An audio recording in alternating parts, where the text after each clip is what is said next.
नमस्कार। कहानी गोल्ड में आज सुनिए सुधा जुगरान जी की लिखी कहानी माँ का आना।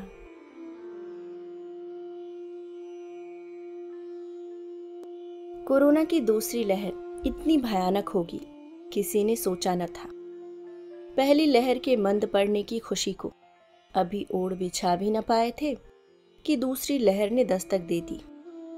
दूसरी लहर की सुनामी ने जब दस्तक दी तो कोई संभल न पाया। जब तक दस्तक को समझते बूझते उसके अंदर न आने के पुख्ता इंतजाम करते, तब तक लहर खिड़की दरवाजे तोड़ गर्जना करती हुई अंदर घुस गई। हॉस्पिटल में बेड कम पड़ गए, ऑक्सीजन के लाले पड़ गए। शमशान घाट में कईयों को 2 गज जमीन न मिल पाई। अपनों का कंधा नसीब न हो पाया। कोई गले मिलकर रो न सका। पूरा का पूरा परिवार कोरोना संक्रमित। कोई मदद करने वाला भी नहीं।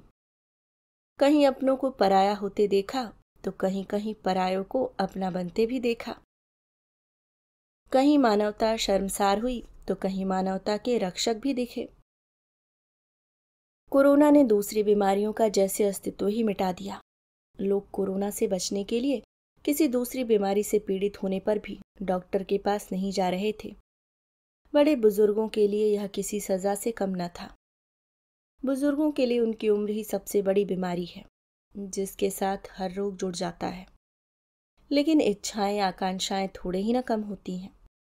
75-80 के ऊपर के बुजुर्गों की यादों में उनका समृद्ध अतीत है। आस पड़ोस दूर पास के रिश्तेदार हैं। ढेर सारी यादें और बातें हैं। और आज का बचपन, युवा व नई नई जिंदगी की शाम को गले लगाती अधेड़ पीढ़ी की बातों में सोच में तो कोरोना घुसाया है। सुमन की माँ भी कुछ ही दिन हुए उसके पास रहने आई थी।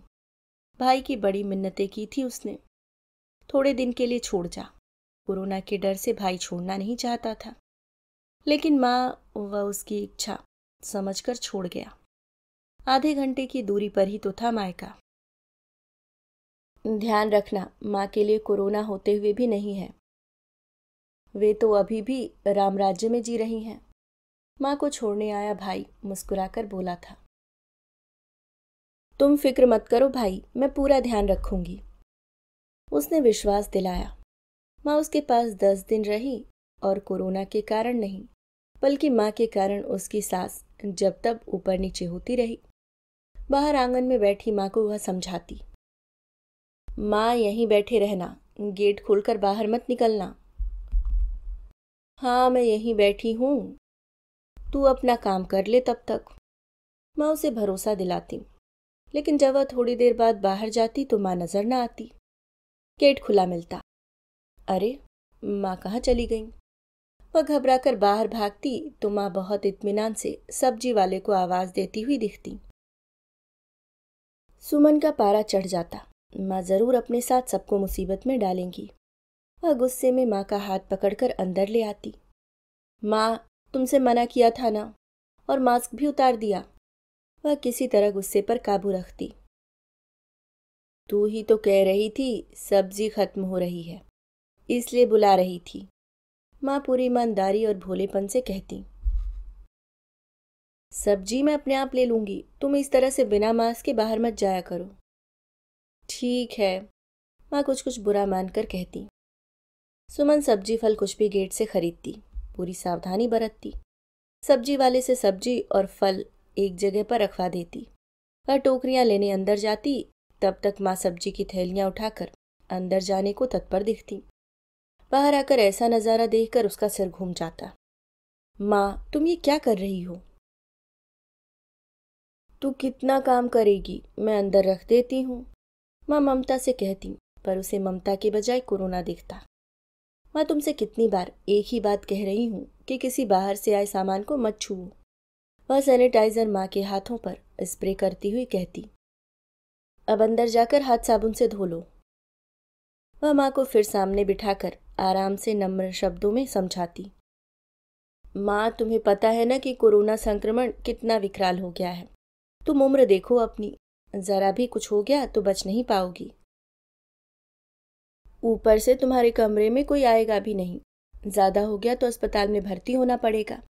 हम में से कोई नहीं दिखेगा। वह माँ को डराती। उसे लगता माँ बच्ची है और वह माँ है। कैसे समय के साथ भूमिकाएं बदल जाती हैं। बचपन में माँ कहती थी, बाहर मत जाना, बूढ़ा बाबा आ जाएगा, गागू आ जाएगा। वह नाखून न काटने के लिए मचलती तो माँ कहती, नाखून लंबे हो जाएंगे तो सपने में तुझे डराएंगे। तू कहना नहीं मानेगी तो माँ तुझे छोड़कर चली जाएगी। आज वह माँ से कह रही है कि अगर कहा नहीं माना तो भाई को बुलाकर तुम्हें वापस भेज देगी। वह माँ की इकलौती लाडली बिटिया। माँ थोड़ी देर के लिए कहना मान जाती, लेकिन फिर भूल जाती। अखबार पूरे विस्तार से पढ़ती।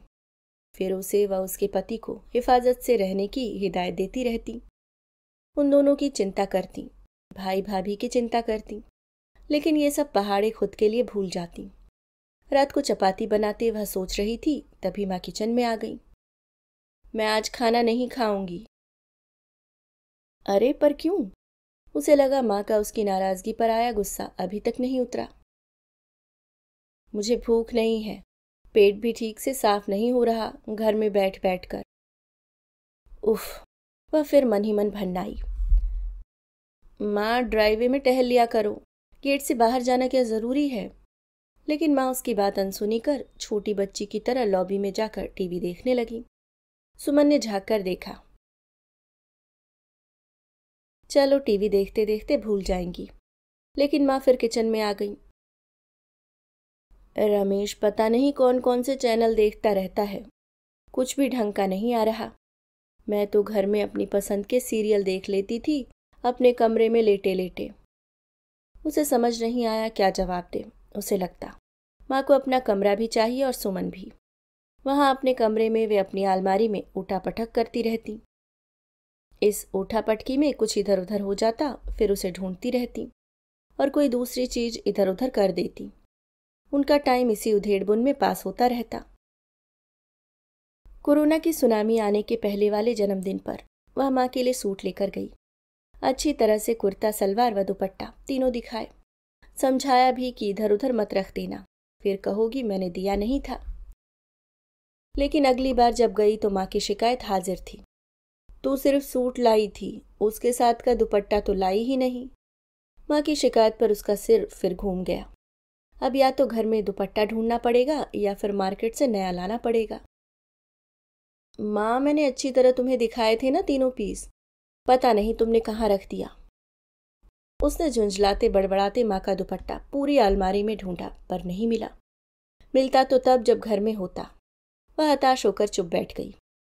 तू चिंता मत कर, मैंने टेलर सविता को ही कह दिया है कि उस सूट का दुपट्टा भी ला दे। सुमन ने सिर पर हाथ रख लिया। सुमन जानती है कि कितना लूटती है वह माँ को, लेकिन माँ को सविता बहुत प्रिय है। घर आकर नाप लेकर कपड़े ले जाती है और दे जाती है। लेकिन माँ के सूट में कभी सलवार नहीं तो कभी दुपट्टा नहीं, पर वह कुछ कह नहीं सकी। सविता को भला बुरा कहने का मतलब है कि खुद वो काम करना। तब वह पहले यहाँ आएगी, फिर माँ को टेलर पर लेकर जाएगी, फिर घर छोड़ेगी। सूट सिल जाएगा तो लाकर माँ को पहनाकर देखेगी, फिर कुछ ठीक न हुआ तो टेलर पर लेकर जाएगी। एक लंबा अंतहीन सिलसिला। नहीं नहीं, चलने दो माँ का जैसा चल रहा है। रोज रोज यहाँ आकर वह उनकी छोटी छोटी जिम्मेदारियां नहीं संभाल सकती। माँ 42 साल की हैं तो वह भी अब कहाँ छोटी रह गई। उसने खाना टेबल पर लगाया, लेकिन माँ गायब थी। माँ भी हमेशा खाना खाने के टाइम में इधर उधर हो जाती हैं। बड़बड़ाते हुए वह कमरे में गई। देखा माँ लगभग सो गई थी। माँ उठो, खाना खा लो। उसने माँ को हिलाया। माँ एकदम उठ बैठी। मुझे भूख नहीं है, मैंने कहा तो था। कैसे भी खाओ, थोड़ा सा खाना जरूरी है। वह एक प्लेट में एक रोटी व दाल सब्जी डालकर ले आई। माँ ने किसी तरह आधी रोटी खाई। प्लेट वापस किचन में रखकर वह दूध लेकर आ गई। मैं आज दूध भी नहीं पीऊंगी। माँ ने दूध के ग्लास को हिकारत से देखा। माँ तुम रोज यही कहती हो, दूध नहीं पियोगी तो कमजोर हो जाओगी, और कमजोर लोगों पर कोरोना किस कदर हावी हो रहा है पता है ना। उसने फिर माँ को डराया। माँ निक्षा से दूध का ग्लास पकड़ पीने लगी। उसकी आंखों में वर्षों पहले का दृश्य कौंध गया। जहां माँ की जगह पर वह थी और उसकी जगह पर माँ।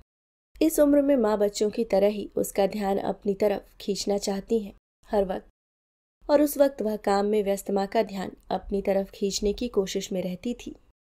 अगले दिन सुबह उठी ही थी कि उसे माँ खिड़की से बाहर आंगन में अखबार उठाते दिखी। उफ, माँ बिल्कुल भी मानती नहीं है।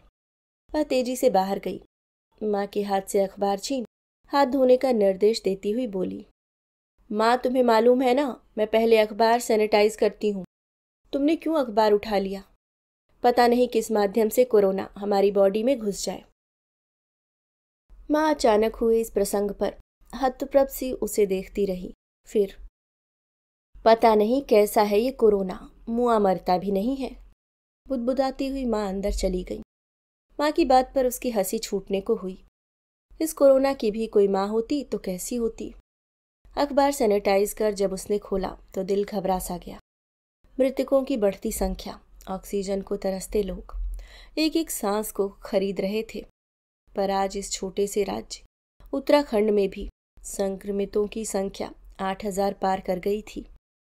लगता है काम वालों का आना अब बंद करना पड़ेगा। कोई भरोसा नहीं, कहाँ से कोरोना मौत बन जिंदगी का दरवाजा खटखटा दे। लेकिन इतना सारा काम होगा कैसे? सुमन मायूसी से बोली, जिंदगी रही तभी तो सब कुछ होगा, अभी तो बंद ही कर दो सबका आना। रमेश भी चिंतित स्वर में बोले, हालांकि उन्हें मालूम था कि यह इतना आसान नहीं है। सुमन पर काम का अत्यधिक बोझ पड़ जाएगा, पर कोई चारा भी नहीं था। आखिर सोच विचार कर घर के अंदर आने वालों को मना कर दिया, लेकिन घर के बाहर काम करने वालों, मसलन माली, स्वीपर, ड्राइववे साफ करना आदि को रहने दिया। अगले दिन से सुमन व्यस्त हो गई।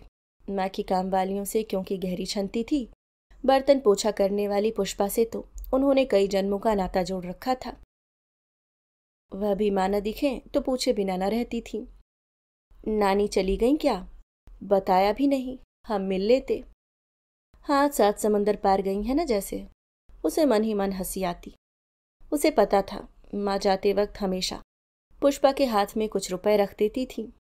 दोनों की जरूरतों ने उनके बीच नेह नाता कायम कर रखा था। पुष्पा बाहर ही बाहर आती और काम करके चली जाती। उसको आया जान माँ बाहर जाने को उतावली हो जाती, लेकिन उसे माँ को बच्चे की तरह डांटना पड़ता। बाहर जाने की सख्त मनाही रहती। वह मेन दरवाजे की चाबी घुमा देती ताकि माँ गलती से भी बाहर न जा पाए, पुष्पा के रहते। आज भी पुष्पा बाहर काम कर रही थी। उसने नाश्ता बनाकर टेबल पर रखा। माँ को आवाज दी, लेकिन माँ फिर गायब थी। माँ कहाँ चली गई? इस समय तो सो भी नहीं सकती। बुदबुदाते हुए वह बेडरूम में गई तो वहां का दृश्य देखकर सिर पीट लिया। माँ और पुष्पा मजे से खिड़की की जाली पर मुंह चिपकाए गप्पों में मस्त थे। मास्क दोनों ने ही नहीं लगाए थे। पुष्पा का मास्क नीचे गले में था और माँ ने तो लगाया ही नहीं था। उसका पारा बुरी तरह चढ़ गया। माँ! वह गुस्से में चिल्लाई। पुष्पा फटाफट चली गई और माँ छोटी बच्ची की तरह डर कर सिटपिटाई सी बिस्तर पर बैठ गई। लेकिन सुमन चुप न रह पाई। गुस्से के मारे उसने माँ को बुरी तरह डांट दिया। बचपन में गलती करने पर वह डांट खाती थी। गलती भी उसकी होती, लेकिन रूठती भी वही थी। माँ भी तो आखिर माँ ही थी। गलती उनकी भले ही थी, पर माँ ने 2 दिन तक उससे बात नहीं की। वह भी गुस्से में भुनी भरी बैठी थी। किन शब्दों में समझाया जाए आखिर माँ को, इसलिए वह खुद भी मतलब की ही बात कर रही थी। बचपन में डांट अगर उसकी सुरक्षा व भविष्य से संबंधित होती थी तो रूठने पर उसे भी कहाँ मनाया जाता था। कितनी पुनरावृत्ति हो रही थी घटनाओं की, यंत्रवत काम हो रहे थे। माँ रूठी हुई अधिकतर अपने कमरे में ही रह रही थी। वह भी चुप थी। चलो रूठ कर ही सही, माँ अपने कमरे में तो बैठी हैं। कभी कभी वह झांक लेती तो माँ कोई पत्रिका पढ़ती हुई दिखती। उसे मन ही मन हंसी आती।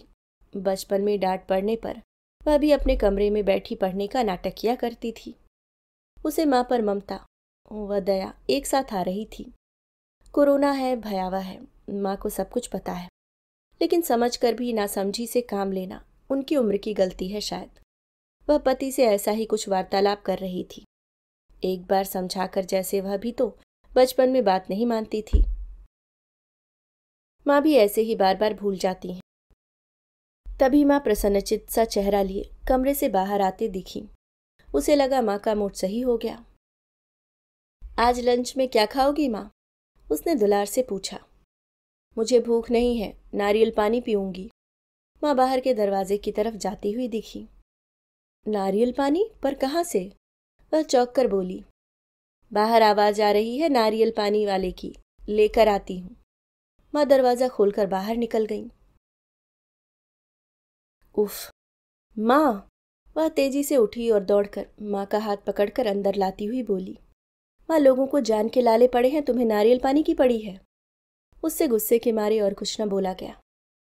लेकिन नारियल पानी पीने से क्या होता है? तू हर बात के लिए ना बोलती रहती है। माँ, मेरे बस का नहीं है अब तुम्हें संभालना। मैं आज ही भाई को फोन करके तुम्हें वापस भेज देती हूँ। वहीं अपने कमरे में उठा पटकी करते रहना। माँ वैसे ही नारियल पानी न ले पाने के कारण उस पर कुपित हो गई थी। तुरंत बोली, अभी फोन करके बुला ले। मैं अपने आप करती हूँ फोन। तुम अपने कमरे में बैठो जाकर। माँ वापस कमरे में चली गई। लेकिन जो थोड़ी बहुत मानी थी फिर रूठ गई। रात को उसने भाई से सारे किस्से बयान कर दिए। भाई, मेरे बस का नहीं है माँ को रोक पाना। तुम कल ही आकर माँ को घर ले जाओ। और माँ भी आना चाह रही हैं। उसकी बात सुन भाई हंसने लगा। मैं गुस्सा होता हूँ तो माँ तुमसे शिकायत करती हैं, लेकिन तेरी शिकायत मुझसे नहीं करेंगी कभी भी। वह भी खिलखिलाकर हंस पड़ी। हाँ भाई, यह बात तो है, पर कहना भी तुम्हारी ही मानती हैं। मेरी बात तो एक कान से सुनकर दूसरे कान से निकाल देती हैं। दोनों भाई बहन काफी देर बहुत सी बातें करते रहे। दूसरे दिन भाई लेने आ गया। माँ दो दो मास्क लगाए अपना बैग लेकर कमरे से बाहर आ गई। उन्हें दो मास्क लगाए देखकर दोनों भाई बहन की हंसी छूट गई। घर से बाहर चाहे कार में बंद होकर जाना है, पर कोरोना है, बाकी कहीं नहीं। फिर कब आएंगी माँ जी? रमेश ने पैर छूते हुए कहा। देखती हूँ, माँ पूरी गंभीरता से बोली। तुम दोनों अपना बहुत ध्यान रखना। कोरोना सिर्फ माँ के बच्चों पर हमला कर सकता है माँ। तीनों एक दूसरे को देखकर माँ के भोलेपन पर स्नेह से मुस्कुरा गए। माँ चली गई। माँ के चले जाने से वाकई बहुत बुरा लग रहा था। ठीक वैसे ही जैसे छोटे बच्चे की शैतानियों से परेशान माता पिता एक दिन भी बच्चे की अनुपस्थिति बर्दाश्त नहीं कर पाते। पर कहाँ ले पाते हैं युवा बुजुर्ग माता पिता के बुजुर्ग बालपन को। अधिकतर घरों में उनकी अवहेलना ही होती है। सुमन अपने अंतस में खोई माँ के जाने के बाद कमरे को ठीक कर रही थी। कहीं माँ की दवाई का रैपर पड़ा था तो कहीं पानी का ग्लास और बोतल। तकिए की बगल में छोटे टॉवल, रुमाल, बेतरतीब पड़ी बाथरूम स्लीपर, चादर अस्त व्यस्त, ओढ़ने वाली चादर भी अस्त व्यस्त। वह सब कुछ यथास्थान रखती जा रही थी। बाथरूम में झांका, गंदा और बिखरा हुआ। मन के साथ आंखें भी भीग रही थीं।